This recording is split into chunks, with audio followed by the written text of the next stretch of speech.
مسلم سے پوچھا ہے کہ یہ محرم کے بعد کا جو مہینہ ہے جسے سفر کہا جاتا ہے کہ اس کے بارے میں مخصوص احکام ہیں تو آپ اس کا ذکر کر دیجئے، اور بعض رسمیں اس مہینے میں ادا کی جاتی ہیں ان کے بارے میں بھی کچھ کہا جائے، اس لیے میں نے آج اس پر کچھ کہنے کا ارادہ کیا ہے۔ اور یہ کوئی معمولی بات نہیں ہے، اس سلسلے میں ہم نے جو طریقہ اختیار کر رکھا ہے وہ بہت بڑی گمراہی کی طرف لے جاتا ہے۔ اس کو یوں سمجھ لیجئے کہ کیا چیز حلال ہے جو اس کی پیدا کردہ چیزیں ہیں، اور ان میں سے کیا چیز حرام ہے۔ قرآن کریم نے ایک جگہ نہیں 20 جگہ اس بات کو دہرایا کہ تحلیل و تحریم سراسر اللہ کا حق ہے۔ اس نے بکرے کو حلال کیا ہے اور خنزیر کو حرام کیا ہے، تو قیامت تک خنزیر حرام رہے گا، بکرا حلال رہے گا، اس لیے کہ تحلیل و تحریم اس کا حق جو ہے۔ اور یہ اتنا اہم حق ہے اور اتنا خطرناک حق ہے کہ اس میں حرام و حلال میں نبی کریم صلی اللہ علیہ وسلم کو دخل دینے کی اجازت نہیں ہے۔ یعنی آپ بھی اپنی مرضی سے کسی چیز کو حلال نہیں کر سکتے اور اپنی مرضی سے کسی چیز کو حرام نہیں کر سکتے۔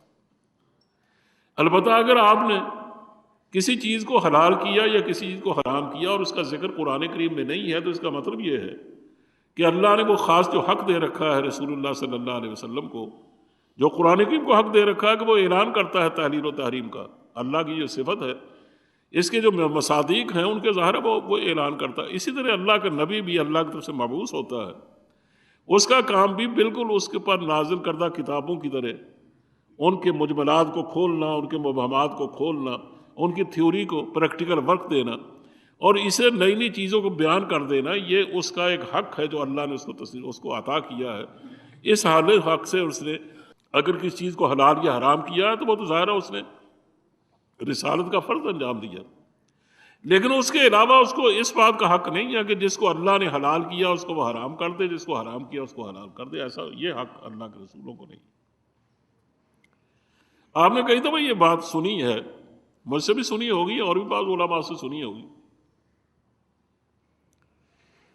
کہ نبی کریم صلی اللہ علیہ وسلم نے فاطمہ بنت قیس کو سزا دی تھی۔ ان پر جب چوری کا جرم ثابت ہو گیا اور یہ بات گواہوں کی گواہیوں سے بات طے ہو گئی اور ثابت ہو گئی کہ واقعی اس نے چوری کی ہے، تو نبی کریم صلی اللہ علیہ وسلم نے اس کا ہاتھ کاٹنے کا حکم دیا۔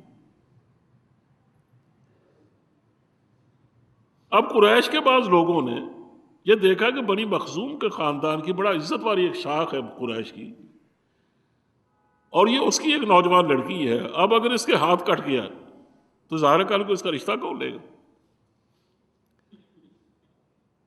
تو یہ بہت بڑی بات ہوگی اور یہ خاندان کے لیے اس کو قبول کرنا بڑا مشکل ہوگا۔ اسی نے طریقے سے کوشش کی کہ کس طرح نبی کریم صلی اللہ علیہ وسلم کو اس بات پر راضی کر لیا جائے کہ آپ اسے معاف فرما دیں۔ اب کون کہے آپ سے، اس کی ہمت کسی کو نہیں پڑتی تھی۔ بڑے بڑے صحابہ کو کہا گیا لیکن وہ تو ہر ایک نے کان پہ ہاتھ رکھا کہ نہ، میں یہ جرأت نہیں کر سکتا۔ حتیٰ کہ انہیں حضرت اسامہ کو تیار کیا۔ یہ اسامہ زید بن حارثہ کے صاحبزادے تھے اور نبی کریم صلی اللہ علیہ وسلم ان کو چونکہ منہ بولا بیٹا کہہ چکے تھے، جب تک قرآن کریم کا حکم نہیں آیا تھا اس سے پہلے آپ ان کو بیٹا ہی کہتے تھے، اور وہ زید بن محمد کے نام سے پکارے جاتے تھے۔ لیکن جب یہ حکم آ گیا کہ آپ کسی کو منہ بولا بیٹا نہیں بنا سکتے، جن کے باپوں کا علم ہے ان کی طرف نسبت کیجئے ان کی، اور جن کے باپ کا علم نہیں ہے وہ تمہارے بھائی ہیں، دینی بھائی ہیں، تو اپنا بھائی کہہ کے پکاری۔ تو تب اس کا اعلان کیا گیا وہ زید بن حارثہ ہے، زید بن محمد نہیں ہے، لیکن حضور کا رشتہ وہی رہا ان سے، یعنی بہت محبت کا رشتہ تھا۔ آپ نے اپنی پھوپھی زاد بہن سے ان کا نکاح کیا بڑے اصرار کے ساتھ، حالانکہ وہ پسند نہیں کرتی تھی، وہ سمجھتے تھے کہ ان پر غلامی کا داغ لگ چکا ہے، میں ایک آزاد گھر کی لڑکی ہوں اور قریش خاندان کی اتنا بڑا عزت والا خاندان ہے میرا، تو میں کیوں ان کو ان سے رشتہ کروں؟ لیکن جب اللہ کے رسول کا حکم آ گیا تو ظاہر ان کو ماننا پڑا، بلکہ اس کے بارے میں قرآن کی آیت بھی نازل ہوئی وَمَا كَانَ لِمُؤْمِنٍ وَلَا مُؤْمِنَةٍ إِذَا قَضَى اللَّهُ وَرَسُولُهُ أَمْرًا أَن يَكُونَ لَهُمُ الْخِيَرَةُ مِنْ أَمْرِهِمْ، کہ کسی مومن مرد اور کسی مومن عورت کو اس بات کی ہرگز اجازت نہیں ہے کہ جب اللہ اور اللہ کے رسول کسی بارے میں ان کو فیصلہ کر دیں تو وہ یہ کہیں کہ نہیں مجھے وہ اختیار ہے، چاہے میں اس کو مانوں چاہے نہ مانوں۔ کہیے آپ کو اختیار نہیں ہے۔ أَن يَكُونَ لَهُمُ الْخِيَرَةُ مِنْ أَمْرِهِمْ، ان کو اپنے معاملات میں بھی اختیار ختم ہو جاتا ہے اگر اللہ کے رسول کسی بارے میں ان کو حکم دے دیتا کہ یہ تمہیں کرنا ہوگا. تو بار یہ ان کی بڑی اہمیت تھی. اسی اب وہ شہید ہوگا جنگ موتا میں تو حضور کو اور بھی زیادہ پیارے ہو گئے حضرت اسامہ. اس قدر پیارے تھے کہ ایک اگر بازو پر حضرت حسین یا حضرت حسن کسی کو اٹھایا ہوا تھا تو دوسرے بازو پر حضرت اسامہ کو اٹھایا ہوا تھا. اس طرح بچپن ان کا گزرا, اس طرح حضور نے بہت پیار دیا انہیں, یعنی بالکل ایسے جیسے پوتا ہوتا کوئی کسی کا. یہ جو کہ بہت پیارے تھے. اور عمر بھی ابھی چھوٹی تھی, 15-16 سال ہو گئی اس وقت عمر, کیونکہ حضور کا جب انتقال ہوا تو ان کی عمر 17 سال یا 19 سال تھی. اس وقت حضور ان کو جرنیل بھی بنا چکے تھے. تو ان سے کہا گیا کہ آپ سفارش کریں. چنانچہ انہوں نے بچپنے میں یا لڑکپن میں اس بات کی گہرائی کو انداز محسوس نہیں کیا. انہوں نے کہا ٹھیک ہے, میں حضور سے گزارش کر کے دیکھتا ہوں. چنانچہ انہوں نے جا کر حضور سے سفارش کی اور کہا کہ آپ ان کو اور سزا دے دیجئے, یہ ہاتھ نہ کاٹیے, آپ ان کو معاف کر دیجئے, آپ تو ظاہر معاف کر سکتے ہیں. تو حضور نے صرف اتنا فرمایا کہ یا اسامہ اتشفع فی حدود اللہ, کیا تو اللہ کی حدود میں سفارش کرتا ہے؟ اللہ کی حدود میں کہ یہ چوری کی سزا کیا ہے, زنا کی سزا کیا ہے, شراب نوشی کی سزا کیا ہے, کسی پر تہمت لگانے کی سزا, یہ حدود ہیں. تو کیا تم حدود میں سفارش کرتے؟ اس کے بعد فرمایا کہ یہاں خیمہ لگاؤ, میں اس میں خطبہ دوں گا. چنانچہ لوگ اکٹھے ہوئے تو آپ نے خطبہ ارشاد فرمایا. اس میں جو آپ نے بنیادی بات کہی وہ یہ تھی کہ لوگوں پہلی قومیں اس سے تباہ ہوئی کہ جب کوئی امیر آدمی ان میں سے کچھ جرم کرتا تھا تو اس کو چھوڑ دیتی تھی, اور جب وہی جرم جس پر ایک سزا آ چکی تھی ان کی شریعت میں وہ غریب آدمی کرتا تھا تو اس کو سزا دیتی تھی. کہا یہ جو فرق رکھا انہیں امیر و غریب میں اور خاص لوگوں میں اور عام لوگوں میں, کہا اس کی وجہ سے وہ قومیں تباہ ہوئی. کہا تم بھی اسی طرح تباہ ہو جاؤ گے اگر تم نے یہ فرق ملحوظ رکھا. جیسے آج کل ہمارے یہاں ہے وی آئی پی, کیا بنا ہے آخر حقوق میں جو فرق کیا جاتا ہے, تو یہ بھی اس کا مطلب یہ ہے کہ ہم نے طبقاتوں کو تسلیم کر لی. اسلام میں کوئی طبقات نہیں ہے, وہ تو سارے برابر ہیں, مومن برابر ہوتا ہے. اس میں اگر وہ فرق ہے تو سب تقویٰ کی وجہ سے ہوتا ہے, نیکی کی وجہ سے, اور کوئی فرق نہیں. اس میں حضور نے یہ جملہ بھی ارشاد فرمایا کہ تم میرے پاس سفارش بھیجتے ہو فاطمہ بنت قیس کی, کہ اگر وہ تو قیس کی بیٹی ہے نا, اگر محمد کی بیٹی بھی جرم کرتی تو میں اس کے بھی ہاتھ کاٹ دیتا. کہا مجھے اختیار نہیں ہے کہ اس بارے میں کوئی نرمی کروں اور اس کو معاف کر دوں گا. اللہ کے احکام ہے اور اللہ کے احکام پر اسی طرح عمل ہوگا. اس سے آپ اندازہ کر سکتے ہیں, یہ میں بڑے دکھ سے یہ بات کہہ رہا ہوں کہ میں اتفاق سے اس وقت میرے خیال پارلیمنٹ میں موجود تھا اسلام آباد میں, جب یہ مسئلہ پیش آیا کہ کیا ہمارے وزیر اعظم کو یا ہمارے صدر مملکت کو, اس وقت بھٹو صاحب کا زمانہ تھا, کہ وہ آدمی جس پر جرم ثابت ہو چکا قتل کا, کیا اس کی جان بخشی وہ کر سکتے ہیں؟ یہ ہمارے ملک میں ہے نا ماشاءاللہ کہ صدر مملکت یا وزیر اعظم کو جان بخشی کر سکتا. تو پیپل پارٹی کی حکومت تھی اس وقت, بڑی زوردار حکومت تھی ان کی. مفتی محمد شفیع صاحب قائد حزب اختلاف تھے, عالم دین تھے. انہوں نے بالکل یہی حقیقت حدیث جو میں نے آپ کے سامنے سنائی ہے, انہوں نے یہ پوری حدیث عربی الفاظ کے ساتھ ادا فرمائی اور کہا کہ دیکھ لو کہ اللہ اپنے رسول کو اس بات کا حق نہیں دیا, تو آپ اپنے وزیر اعظم کو یا صدر مملکت کو یہ حق کیسے دے سکتے؟ کسی کو نہیں مل سکتا. اگر کسی کو حق ہے تو صرف اس کے وارثوں کو ہے, کہ جو مقتول ہے نا اس کے جو وارث ہے, اگر اولاد ان کی ہے باقی, تو وہ ان کو بخش دے, چاہے دیت پر معاملہ طے کر لے, یہ ان کو حق ہے.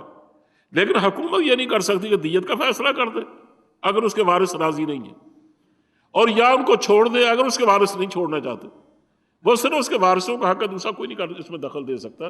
تو کہا آپ کیسے دے سکتے ہیں؟ لیکن اس کے باوجود اتنا واضح حکم انہوں نے پڑھ کے سنایا اور سیاہ ستہ میں بار بار بتایا کہ کس کس کتاب میں اس کا ذکر موجود ہے.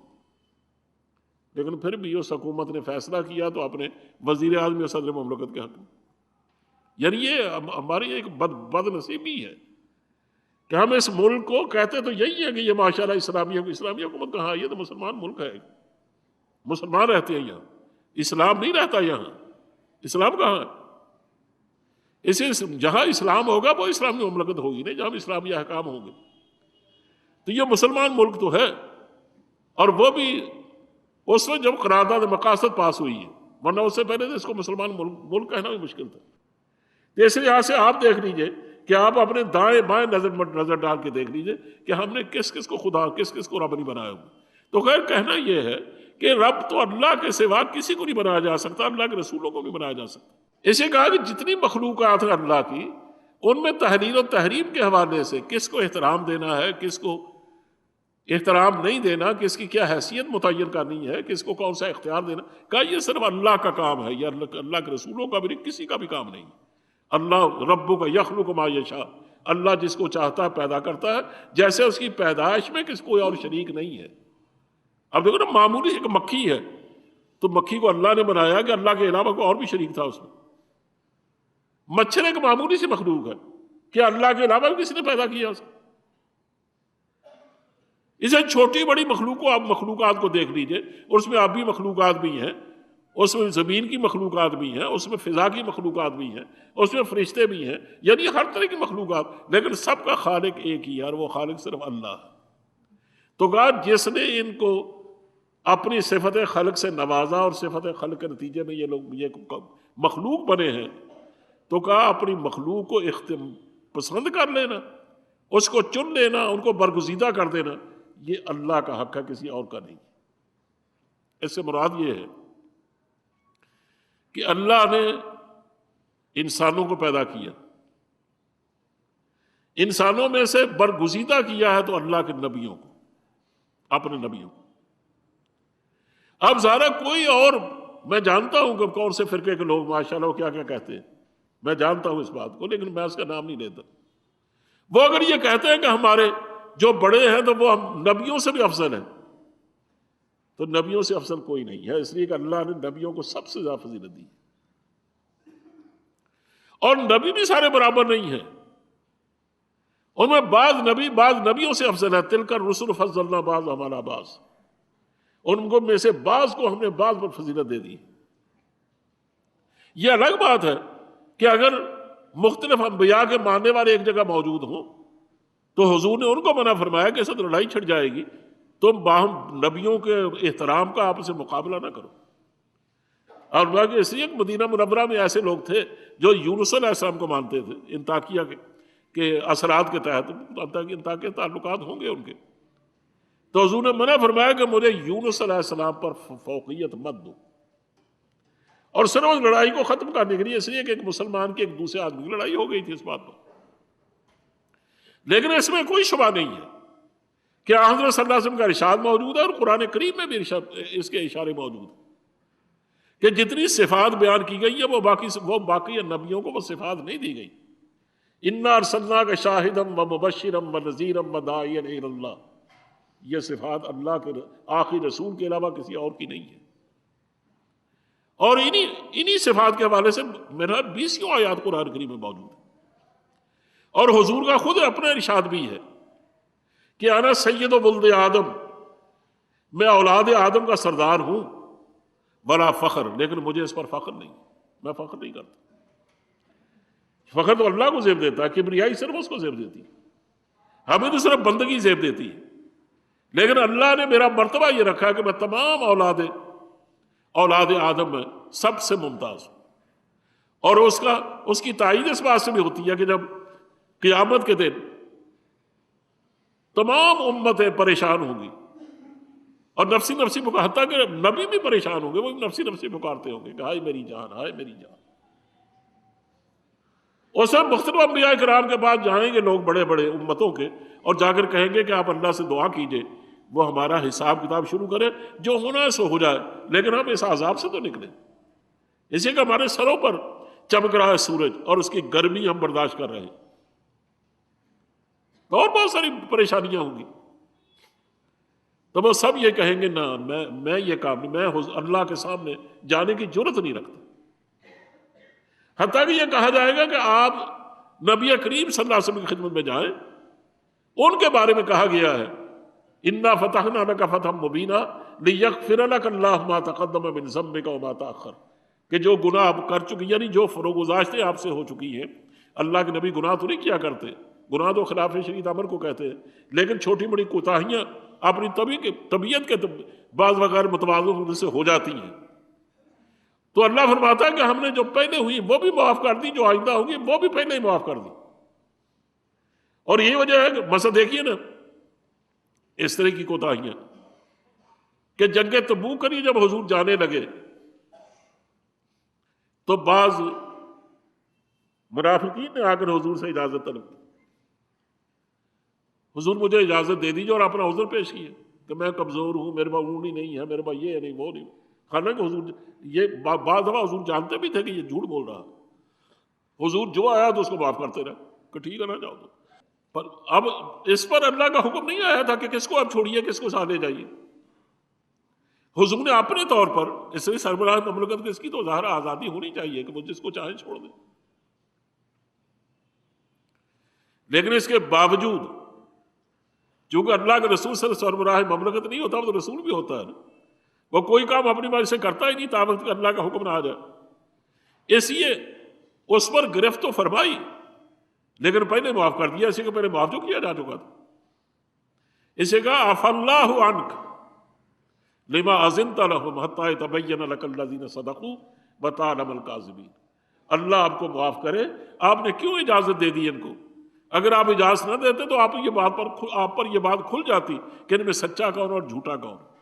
آپ نے کیوں اجازت دی؟ اس طرح کی کوتاہیاں، اس طرح کی فروگزاشتیں جو اللہ کے رسولوں سے وہ تو ظاہر طبیعت کا تقاضا ہو جاتی ہیں، اور بعض دفعے حالات کا تقاضا بھی ہوتا ہے، لیکن اللہ کی منشا کچھ اور ہوتی ہے. تو کہا گیا کہ حضور کا جو کہ اگلے پیچھلے گناہ سارے آپ کی غلطیاں معاف کی جا چکی ہیں نا، اسی آپ ان کے پاس جائیں. تو جب ان کے پاس امتیں پہنچیں گی تو تب حضور فرمائیں گے کہ ہاں میں اللہ کے حضور عرض کروں گا. چنانچہ شفاعت کبریٰ کے مقام پر یہ جو کہا جاتا ہے آپ کو فائز کیا جائے گا، یہی شفاعت کبریٰ سب سے بڑی شفاعت. آپ اللہ کے سامنے سر رکھ دیں گے اور کہتے ہیں کہ اس وقت اللہ کو کن خطابات سے میں یاد کروں گا اور کن الفاظ سے آپ کی میں کبریائی بیان کروں گا، یہ میں اب نہیں جانتا. اس وقت اللہ میرے دل میں اتارے گا. معلوم ہوتا کہ علم اس وقت بھی جاری ہوگا، اس وقت بھی نازل کیا جائے گا علم آپ پر.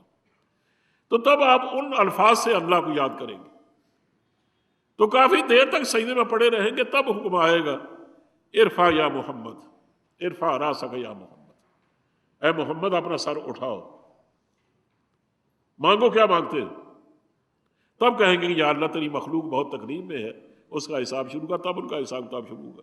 تو کہنا یہ ہے کہ نبی کریم صلی اللہ علیہ وسلم مقام و مرتبہ اپنی جگہ وہ بہت بڑا مقام، لیکن وہ خدا نہیں ہے، وہ خدا کے رسول ہے. وہ رسولوں میں سب سے عظیم ہے لیکن ہیں پھر بھی رسول. بخاری نے تو خیر اس کے الفاظ تھوڑے سے ذرا میں شاید اس کو اتنا زیادہ پسند نہ کروں، لیکن وہ بات جو کہی ہے وہ بڑی کام کی ہے. انہوں نے کہا کہ تم اوروں کی مانند دھوکہ نہ کھانا، کسی کو خدا کا نہ بیٹا بنانا، اور میری حد سے رتبہ نہ میرا بڑھانا، بڑھا کر بہت تم نہ مجھ کو گھٹانا. کہ اگر تم میرا رتبہ میں جتنا نہیں ہے مجھے وہ دے دو گے نا، تو اس کا مطلب یہ کہ تم تو مجھے چھوٹا کر دو گے. کہ بڑھا کر بہت تم نہ مجھ کو گھٹانا. سب انسان ہیں وہاں جس طرح سر فگندہ، سر ڈالے ہوئے، اسی طرح میں بھی ہوں ایک اس کا بندہ. سب انسان ہیں جس طرح سر فگندہ، اسی طرح میں بھی ہوں ایک اس کا بندہ. مجھے حق نے دی ہے بس اتنی بزرگی کہ بندہ بھی ہوں اس کا اور ایلچی بھی. اس کا وائسرائے ہوں میں، اس کا ایلچی بن کر آیا، اس کا نمائندہ، اس کا رسول ہوں میں، اور سب سے بڑا رسول.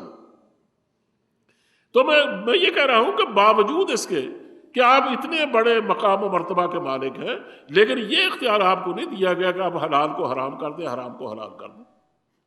تو اللہ فرماتا ہے جس طرح میرا غیر معمولی اختیار ہے نا کہ جس چیز کو چاہوں پیدا کروں، اور صفت تخلیق کسی اور کے لیے میسر نہیں ہے، اور کوئی اس میں شریک نہیں ہے. جس کو چاہتا ہوں کسی اور کی شرکت کے بغیر میں اس کو پیدا کرتا ہوں، چاہے وہ چھوٹا سا جانور چاہے بڑا جانور ہو، میرے لیے کوئی اس میں فرق نہیں پڑتا. اس نے زمین کو پیدا کیا تب کسی کو ساتھ نہیں دیا، اس نے آسمان کو پیدا کیا جو اتنی بڑی مخلوق ہے. یہ جو مشرکین مکہ نے بار بار اعتراض کیا نا کہ قیامت کیسے آ سکتی ہے، یہ اتنی توڑ پھوڑ کیسے ممکن ہے، اور توڑ پھوڑ کے بعد دوبارہ پھر بحالی، یہ تو اس سے بھی زیادہ مشکل ہے۔ اور پھر اتنے لوگ جن کے جسم کے ذرے بھی ہوا میں اڑ چکے، ان کو دوبارہ جسم عطا کرنا یہ اور بھی مشکل۔ اور سب سے مشکل کام یہ کہ جو کچھ زندگی بھر انہیں اعمال کیے ہیں، اسے کہ خیال بھی ایک عمل ہے نا، بعض بار اس کی بھی عمل کی صورت، وہ بھی عمل کی صورت میں لایا جائے گا اسے۔ تو اتنے جو اعمال جو لاکھوں اور کروڑوں ایک آدمی کرتا، ان سب کو کیسے جمع کر کے لایا جائے گا، اور وہ بھی ایک نامہ عمل میں۔ جب ان تمام مشکلات کا ذکر کیا نا انہوں نے، تو اس کے جواب میں صرف یہی بات فرمائی کہ اَأَنْتُمْ أَشَدُّ خَلْقًا أَمِ السَّمَاءُ، کیا تمہیں دوبارہ پیدا کر دینا اللہ کے لیے زیادہ مشکل ہے یا آسمان کو بنا دینا اس کے لیے زیادہ مشکل ہے؟ اب دیکھ لو کہ تمہارا 5.5 فٹ 6 فٹ 6.5 فٹ قد ہے، کیا اس انسان کو ایسا بنا دینا وہ میرے لیے مشکل ہے، یا اتنے بڑے آسمان کو جس کا اور چھوری کوئی نہیں، پتہ ہی نہیں کہاں شروع ہوتا کہاں ختم ہوتا، اور کتنا بلند ہے یہ۔ اور یہ بھی حضور نے فرمایا، تمہارا سائنسدان تو آج تک نہیں جان سکے کہ اس کا وجود کہاں ہے بھی کہ نہیں، وہ تو اس کے وجود کے منکر ہے، لیکن حضور نے فرمایا کہ یہ 7 آسمان ہیں، 1 2 بھی نہیں، اس کی فصیلیں ہیں باقاعدہ۔ حضور معراج کی رات اس میں چڑھ کے گئے تھے، اس کا سیر کر کے آئے تھے۔ تو صرف ایک ہی مخبر صادق ہے جن کے خبر دینے پر ہم نے قرآن کو مانا ہے، جن کی خبر دینے پر خدا کو مانا ہے، جن کی خبر دینے پر جنت دوزخ کو مانا ہے۔ کل ہی میں ایک جگہ بیٹھا، کوئی بات ہو رہی تھی، کل یا پچھلے جمعے یا یاد نہیں اب، کہ حضور نے جو باہر آپ نکلے کہیں سے، آپ باہر سے واپس آ رہے تھے، کہ راستے میں ایک بدوی کو دیکھا کہ اس کے پاس ایک اونٹ ہے۔ حضور نے اسے پوچھا بیچتے ہو؟ انہوں نے کہا جی ہاں۔ آپ کہا اچھا مجھ سے سودا کر لو، سودا طے ہو گیا۔ اور میں کہ تم میرے پیچھے پیچھے آؤ، میں گھر پہنچ کے پیسے لاتا ہوں تو میں تمہیں پیسے ادا کرتا ہوں۔ چنانچہ وہ آہستہ چل رہا تھا، حضور آپ تیز چل رہے تھے، تو کافی فاصلہ ہو گیا، تو اس نے پیچھے کسی اور سے سودا کرنا شروع کر دیا، حضور کو جانتا نہیں تھا۔ تو آپ نے محسوس کیا، تو دور سے آپ نے آواز دی کہ تم تو میرے پاس اس اونٹ کو بیچ چکے ہو، تو کسی اور سے سودا کیوں کرتے؟ اب دیکھو ذرا اس کی دیدہ دلیری۔ انہوں نے صاحب کہا کہ آپ اب تم اگر سمجھتے ہو کہ میں نے اونٹ تمہیں بیچ دیا تو گواہ لاؤ گے، کوئی گواہ ہے تمہارے پاس؟ تو میں نے تو نہیں بیچا، میں جس کے پاس چاہوں بیچوں۔ حضور مسکرائے۔ پاس ہی ابو خزیمہ تھے، ایک صحابی رسول ہے۔ اب حضور کے پاس کوئی گواہ نہیں تھا، انہوں نے کہا حضور میں گواہی دیتا ہوں کہ آپ نے اس اونٹ کو خریدا۔ حضور خود حیران ہو کر کہنے لگے کہ ابو خزیمہ انصاری تھے، تم کیسے گواہی دیتے ہو؟ تم تو موجود نہیں تھے وہاں جب میں نے اس سے سودا کیا۔ انہوں نے کہا حضور آپ نے یہ بتایا کہ خدا ہے، ایک ہے، کوئی اس کا شریک نہیں۔ آپ نے بتایا زمین و آسمان اس نے پیدا کیے ہیں، آپ نے بتایا کہ جنت دوزخ اس نے پیدا کیے ہیں، آخرت وہ لائے گا، اور ہم میں سے آنے کا ایسا، یہ ساری باتیں اس سے بھی زیادہ اور بہت ساری باتیں آپ نے فرمائی۔ کیا اس کا کوئی گواہ تھا؟ یا آپ نے صرف آپ کے خبر دینے پر ان کو مانا ہے؟ تو اگر میں بغیر گواہ کے آپ کی زبان پر نکلی ہوئی بات، زبان سے نکلی ہوئی بات، ہر بات کو ماننے کو تیار ہوں، تو جب آپ یہ فرماتے ہیں کہ میں نے اسے سودا کیا ہے تو میں اس کی گواہی کیسے نہ دوں؟ حضور نے کو بڑا پیار آیا ان پر۔ اس کے بعد آپ نے پیار کے طور پر جو ان کو صلہ عطا فرمایا وہ یہ کہ فرمایا کہ آج کے بعد تمہاری ایک کی گواہی 2 کے برابر ہے، کہ تم زندگی میں جب بھی گواہی دو گے، تم اکیلے بھی گواہی دو گے تو اس کو 2 کے برابر سمجھ کر اس کے مطابق عدالتیں فیصلہ کرنے پر مجبور ہوگی۔ تو کہنا یہ ہے کہ دیکھیں نبی کریم صلی اللہ علیہ وسلم گواہی تو ہر جگہ معتبر، اس کے باوجود ان کو اختیار نہیں ہے کہ وہ حلال کو حرام یا حرام کو حلال کر دیں۔ جس کو انہوں نے جو فیصلہ اللہ نے کر دیا ہے یا جو اللہ کی طرف سے انہوں نے فیصلہ سنا دیا، ہم قیامت تک اس کو نہیں بدل سکتے۔ سود حرام ہے، ساری حکومتیں مل کر، دنیا بھر کی حکومتیں مل کر اس کو حلال نہیں کر سکتی، وہ تو حرام ہی رہے۔ شراب حرام ہے، ساری دنیا کے پینے والے مل کر بھی ہنگامہ مچائے نا تو وہ حلال نہیں ہو سکتی۔ مطلب جو چیزیں اللہ اور اللہ کے رسول، اس لیے کہا گیا کہ میں چیزوں کا پیدا کرنے والا ہوں، اس میں یہ میں نے اختیار اپنے پاس رکھا ہے کہ جس کو جو چاہوں میں اس کو حیثیت دے دوں، کہ میں نے زمانوں کو پیدا کیا تو زمانے کو جن میں اس کو چاہا میں نے چن لیا۔ رمضان میں جتنے فضائل ہیں رمضان کے اور کسی کے نہیں، جتنے ليلۃ القدر کے ہیں وہ کسی اور کے نہیں، جتنے جمعے کے ہیں وہ زیادہ دوسرے دنوں کے نہیں۔ تو یہ فضائل کس نے دیے ان کو، اور یہ برکتیں اور یہ فضیلتیں کس نے عطا فرمائی؟ اللہ نے، نہ کسی اور نے نہیں۔ اسے اس نے مکان پیدا کیا تو مکانوں میں سے اس نے کعبۃ اللہ کو چن لیا، اب اس کے برابر کوئی نہیں ہے۔ بیت المقدس کو چن لیا، کعبۃ اللہ کے بعد اس کا ہمسر کوئی نہیں، اور نبی کریم صلی اللہ علیہ وسلم کے شہر کو اور ان کے مسجد کو چن لیا، اس کے برابر کوئی بھی نہیں۔ تو مطلب جس کو جو احترام، یہ مسجد ہے نا، تو مسجدیں ساری کعبۃ اللہ کی بیٹیاں ہیں، اس لحاظ سے احترام کی مستحق ہے۔ جو احترام ان کا ہے وہ قصر صدارت کو بھی نہیں ہے، وہ پریزیڈنٹ ہاؤس کو بھی نہیں، یعنی کسی کو وہ احترام نہیں مل سکتا، اس لیے کہ ان کو اللہ نے احترام دیا ہے۔ باقیوں کو احترام اور جو حیثیتیں ہم نے خود ان کو دی، تو ہماری اپنی عطا کردہ فضیلتیں وہ ظاہرہ ان فضیلتوں کا مقابلہ تو نہیں کر سکتے جو اللہ اور اللہ کے رسول نے دی۔ اس لیے اللہ نے مہینوں کو پیدا کیا نا، جیسے میں نے رمضان کا ذکر کیا، تو جن مہینوں کو جو اس نے فضیلت دینی تھی دے دی، اور باقی سارے مہینے ان کے برابر نہیں ہے۔ لیکن اس کا مطلب یہ ہرگز نہیں ہے کہ باقی مہینے برے ہیں یا باقی دن برے ہیں۔ حضور نے فرمایا کہ 7 دن ہفتے کے پہلے دن طے کر دیے گئے جب کائنات کو پیدا کیا، اور سارے دنوں میں برکت رکھی، ایک فضیلت رکھی، لیکن ان میں جمعے کو جو فضیلت دی ہے وہ باقی دنوں کو نہیں دی۔ ان عدت الشہور عند اللہ 12 شہرا، 12 مہینے اللہ نے کائنات کو جب پیدا کیا اسی دن اسی وقت مقرر کر دیے، لیکن ان میں 4 مہینے وہ ہیں، 4 اشہر حرم جن کو کہتے ہیں، وہ 4 مہینے وہ ہیں جن کو اللہ نے، جن میں لڑنا بیٹنا حرام قرار دیا۔ عرب لڑائی کے بغیر رہ ہی نہیں سکتے تھے، اور وہ ظاہر ہے جب لڑائیاں ہوتی تھی اور ہر قبیلہ دوسرے کا دشمن بن جاتا تھا تو پھر ان کا کاروبار بھی رک جاتا تھا، تجارتی معاملات بھی رک جاتے تھے، ان کے سفر بھی رک جاتے تھے، کہیں آنا جانا ان کے لیے مشکل ہو جاتا۔ اس لیے حضرت ابراہیم علیہ السلام کی زبان سے، اور اس سے پہلے بھی ممکن ہو سکتا ہے چونکہ وہ محفوظ نہیں رہی وہی، اس لیے میں یقین سے نہیں کہہ سکتا، لیکن قرآن کریم تو موجود ہے۔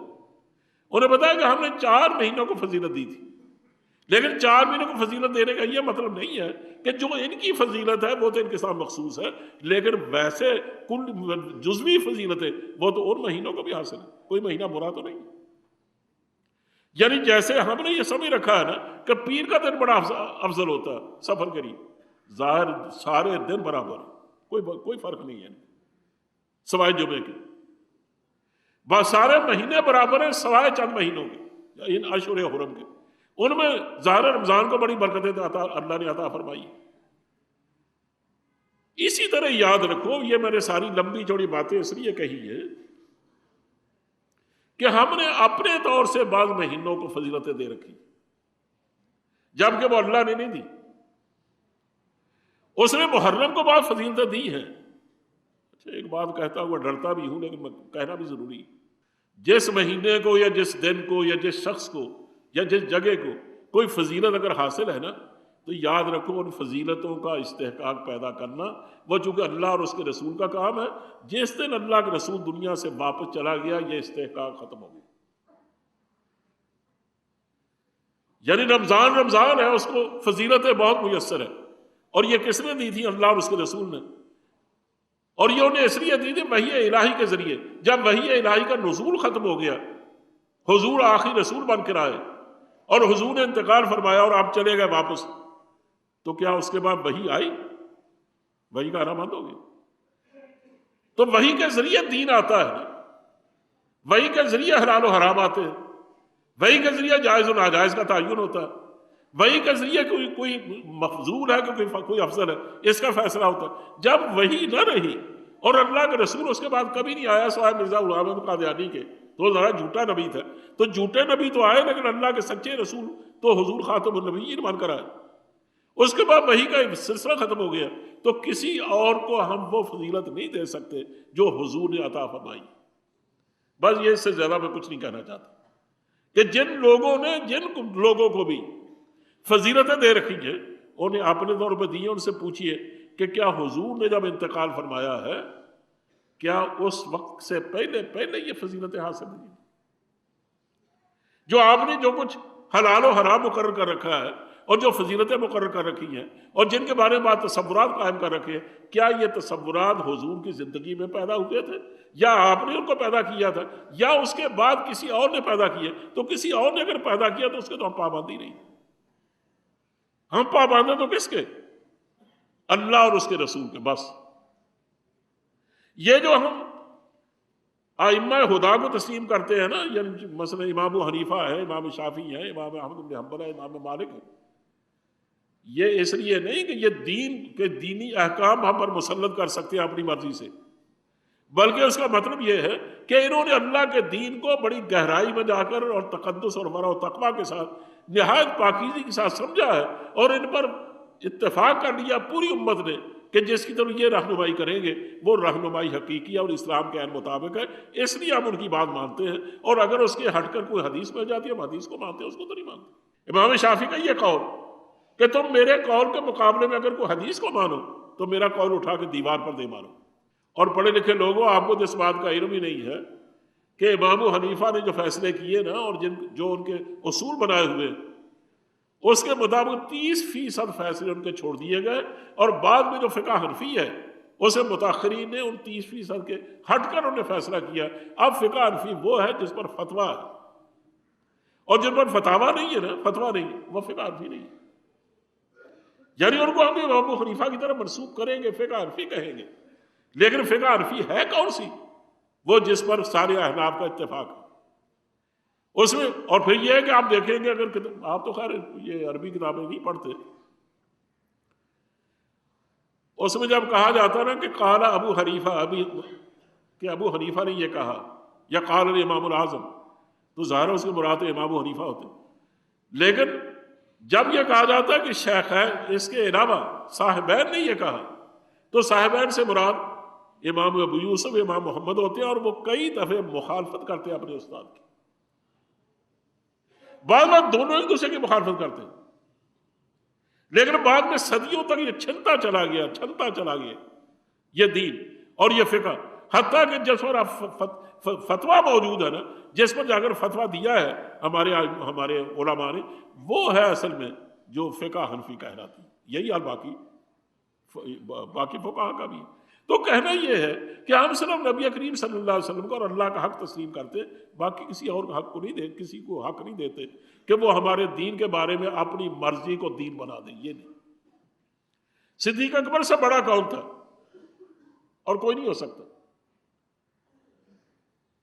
یعنی اس پر اتفاق ہے امت کا کہ ابو حنیفہ یہ صدیق اکبر تمام انبیاء کرام کے بعد سب سے زیادہ فضیلت رکھتے ہیں، اور فضیلت کی ترتیب ان کی وہی ہے اہل سنت کے نزدیک.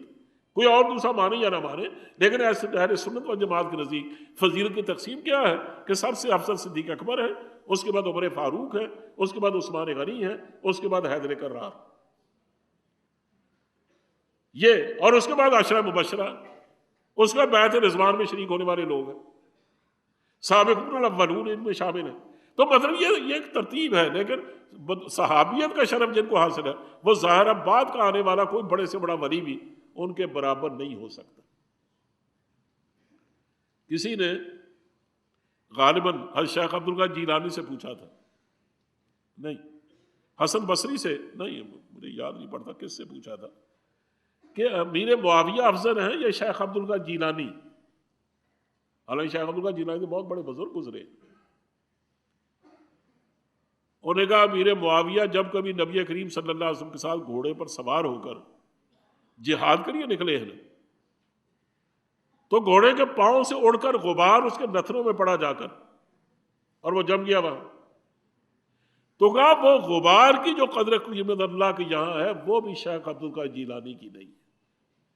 اس لیے کہ وہ صحابی رسول ہے، یہ صحابی رسول نہیں ہے، یہ تو تابعی بھی نہیں ہے۔ یعنی ان کا جو مقام و مرتبہ ہے تو باقی انبیاء اولیاء کرام کے اعتبار سے ہے کہ اولیاء کرام ان کو اپنے سر کا تاج سمجھتے ہیں، ان کو بہت بڑی عظمت حاصل ہے، لیکن پیغمبروں اور صحابیوں کے مقابلے میں صحابیت کا جو شرف ہے، حضور کا ہم رکاب ہونا، وہ اتنا بڑا شرف ہے کہ وہ ان کو کہیں سے کہیں پہنچا دیتا ہے، کوئی ولی اس کا برابر نہیں ہو سکتا، اسی طرح کوئی غیر نبی نبی کے برابر نہیں ہو سکتا، تو کسی کو یہ اہمیت حاصل نہیں ہے۔ لیکن ہم نے اپنے طور سے بعض چیزیں ہیں جن کا فیصلہ پتہ نہیں کیوں کا رکھا۔ آپ کہتے ہیں نا فلاں مشکل کشا ہے، یہ مشکل کشا بنانا، جب اللہ نے ہر چیز کو پیدا کیا اور اس کو جو فضیلت دی ہے اس نے خود اپنے بارے سے اختیار رکھا ہے، اور ساتھ ہی یہ کہا کہ سبحان اللہ عما یشرکون، کہ تم جو فضیلت دینے میں شرک کرتے ہو نا، اللہ کی برابری کا دعویٰ کرتے، کہا یہ بالکل غلط ہے، اللہ ان شرکوں سے پاک ہے، کہا یہ تو شرک ہے۔ تو اللہ کے سوا کوئی، یعنی اللہ کے سوا کوئی بھی مشکل کشا نہیں ہے۔ آپ مجھے بتائیے کیا مشکلیں کھولتا ہے کوئی؟ آپ کو کوئی مشکل پیش آتی ہے تو اللہ کے سوا کوئی مشکلیں دور کرنے والا ہے؟ کوئی حاجت روا، کوئی اولاد دینے والا، کوئی کام بنانے والا، کوئی قسمتیں بنانے والا، جب اللہ کے سوا کوئی نہیں ہے، حتیٰ کہ اللہ کے رسول بھی نہیں ہے، تو پھر آپ ان کو بعض دنوں کی طرف منسوب کیسے کر سکتے ہیں؟ لیکن ہماری یہ کوتاہیاں ہیں کہ ہم نے بعض دنوں کے بارے میں، بعض مہینوں کے بارے میں پتہ نہیں، اللہ ہی جانے، کہ جو چیزیں خیر حدیث سے ثابت ہیں وہ تو ثابت ہیں، لیکن بہت ساری چیزیں ایسی ہیں جن کو ہم نے خود اختیار کر رکھا ہے۔ باقی مہینوں کو تو چھوڑیے، یہ چونکہ سفر کا مہینہ جا رہا ہے، غالباً صبح شاید 20 تاریخ ہے، اس سفر کے بارے میں ہم نے اس کو پتہ نہیں کیوں منحوس سمجھ رکھا۔ دیکھیں محرم، سفر، ربیع الاول، ربیع الثانی میں بطور مہینہ ہونے کے اور اللہ کی طرف سے جو برکتیں اس میں آتی ہیں، اس میں جو کام ہوتے ہیں اللہ کی طرف سے اس کو کرنا یا نہ کرنے کا سبب کا فیصلہ ہوتا ہے، اس لحاظ سے کسی مہینے کو کسی مہینے پر فضیلت حاصل نہیں، سب برابر۔ اس لیے محرم اپنی ساری عظمتوں کے باوجود وہ جو خیر و برکت رکھتا ہے نا، وہ خیر و برکت سفر میں بھی ہے۔ اس لیے حضور نے صاف فرمایا کہ لا عدوہ ولا حامہ ولا سفر، اور میں کہ چھوت چھات کسی چیز میں نہیں ہوتی۔ تم جو بات بیماریوں کے بارے میں کہتے ہیں، نہ اس کا جھوٹا نہ پی لینا، چھوت آپ کو بیماریاں لگ جائیں گی، کہا چھوت نہیں ہوتی کسی چیز۔ فرمایا بدشگونی میں نہیں ہوتی۔ عربوں کی عادت تھی نا کہ بلی گزر جائے نا، صبح اٹھتے تو بلی اگر راستہ کاٹ گئی، قدر نہ آج نہیں کہیں جانا، آج بلی راستہ کاٹ گئی، کہا یہ بدشگونی لینا، کہا یہ اس کی کوئی حقیقت نہیں۔ اس سے فرمایا سفر کی بھی نحوست کی کوئی حقیقت نہیں۔ یعنی بعض یہ جاہلیت کے زمانے میں یہ عربوں کا طریقہ تھا کہ جب سفر کا مہینہ آتا تو کہتے یہ ہے ہی منحوس مہینہ، ایسے اپنے گھر خالی کر کے باہر جا کر خیمے لگا لیتے تھے۔ بعض وقت سفر پر اگر جانا چاہتے نہیں جاتے تھے، وہ کہتے ہیں مہینہ اس کی نحوست پڑ جائے گی تم پر۔ چنانچہ وہ ہوتے ہوتے یہاں ہندوستان تک بھی پہنچی، اور یہاں حال یہ ہے کہ جو آدمی چنوں کی گنگنیاں پکا کر خود کھاتا ہے اور جا کر تقسیم کرتا ہے لوگوں کو، وہ سمجھتا ہے کہ یہ اس کی نحوست اب دور ہو گئی، اب تو جو چاہو کرتے پھر۔ یعنی اس میں کوئی فیصلہ کرنا، میں تو ہر محرم کے بارے میں بھی کوئی خاص بات نہیں کہنا چاہتا، مناسب نہیں ہے، اس لیے اسے ایک بہت بڑا واقعہ ہو چکا، اس کے احترام کی وجہ سے ہم بعض رشتوں کی بات نہیں کرتے، لیکن جہاں تک سفر کا تعلق ہے اس میں تو ایسا کوئی واقعہ بھی نہیں۔ اس کی خاص 13 تاریخ جو ہے اس کو بڑا منحوس سمجھا گیا ہے، اور کہا جاتا ہے کہ 13 ایسا سمجھو جیسے نیزہ چھلنی کر دیتا آدمی کو، ایسا 13 آدمی کے کام بگاڑ دیتا، 13 تاریخ۔ اب یہ کہاں سے آپ نے لی ہے؟ کس حدیث سے؟ قرآن کریم کی کس آیت سے؟